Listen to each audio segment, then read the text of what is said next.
this assessment? So at that level, I felt pretty confident that Mr. Floyd had three medical problems. Number one, he had hypertension, high blood pressure. Number two, it appeared to me that he may have suffered from anxiety. And three, it looked like he also struggled with substance abuse. Other than those three conditions, did Mr. Floyd have any diagnosis of heart disease while he was still alive? No, he did not. So you said you looked at the medical records not only for diagnoses of pre-existing conditions, but also for evidence of medical encounters? Correct. And by that you mean hospital visits, clinics, etc.? Emergency room visits, exactly. What did you find in that regard? So this is, in my opinion, was a really important part of the review as well, because every time Mr. Floyd had an encounter with a medical professional, I viewed that as an opportunity to see if there was any signs, symptoms whatsoever, even subtle, that could have indicated, for example, that he had anything going on with his heart.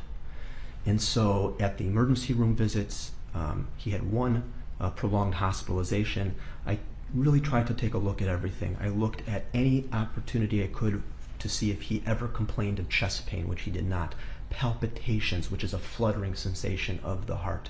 I reviewed all of the documented physical examinations of his heart to see if there were any abnormalities noted, and there were not. No murmurs, nothing found. I looked at all of his labs that get sent to see if there were any cardiac markers of injury, which he did not have.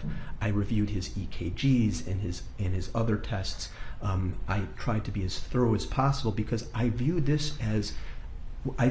what we do as a clinician in some ways as actually being a bit of a detective.